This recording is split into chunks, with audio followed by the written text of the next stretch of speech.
To link individual acrobatic elements into a dynamic routine, it's essential to learn the round-off. Begin with a fast run-up. Using a strong upward arm swing and driving one knee forward, perform a hurdle step. Just before landing, slightly bend at the hips and bring the legs forward, then land first on one foot, then the other. Next, place one hand on the floor, followed by the second hand. As you go into the half turn, the legs come together and, with a strong push through the shoulders, jump onto the feet, performing the so-called corbett, also known as a snap down.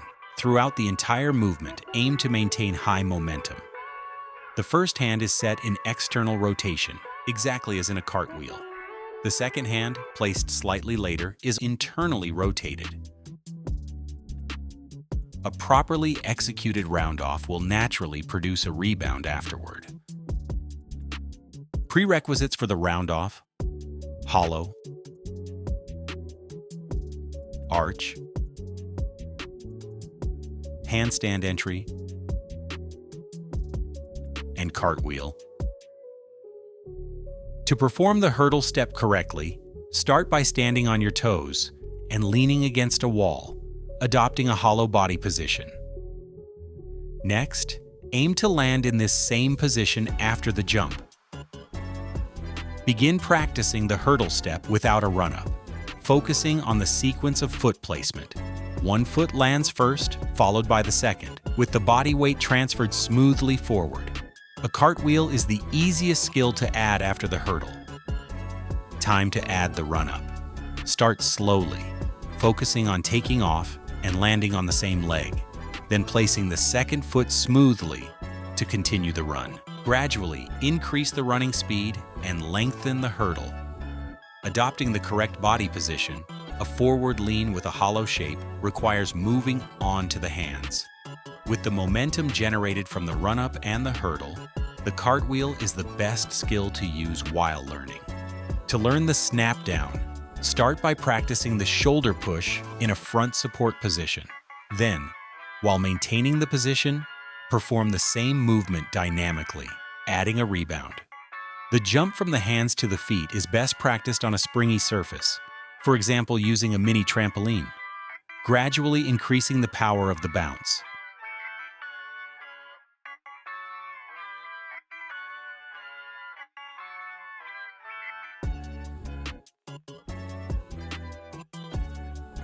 For a more advanced variation, repeat the exercise on a springboard.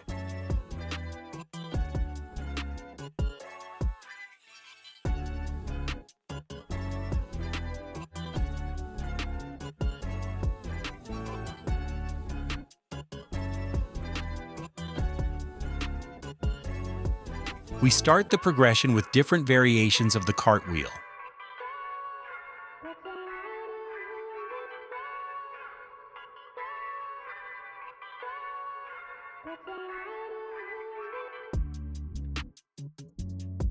Adding a hurdle step increases momentum, making the skill feel easier.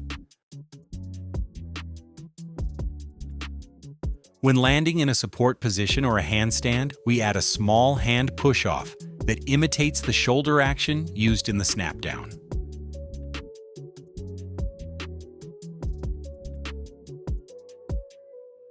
Variations performed on an elevated surface allow you to focus more on the snap down.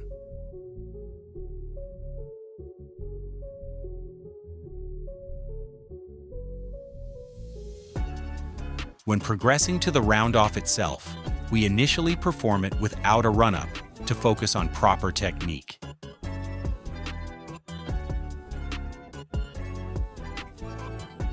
Introducing a run-up increases speed, and when performed correctly, significantly improves the execution of the round-off. The snap-down can vary depending on which skill is performed after the round-off.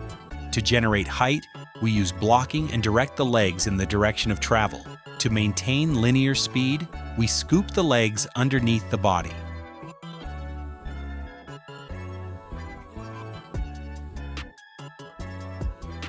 The most common mistakes include a run-up that is too slow and a hurdle performed upward instead of forward.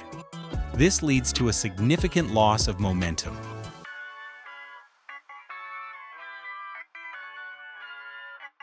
Another common error is the lack of a snap down, failing to jump from the hands back onto the feet.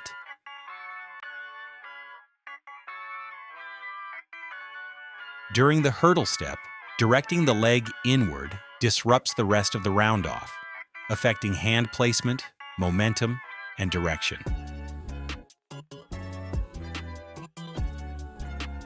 Placing the hands as in a cartwheel or without a clear sequence is another frequent mistake. That's all about the round off. Practice safely, and good luck.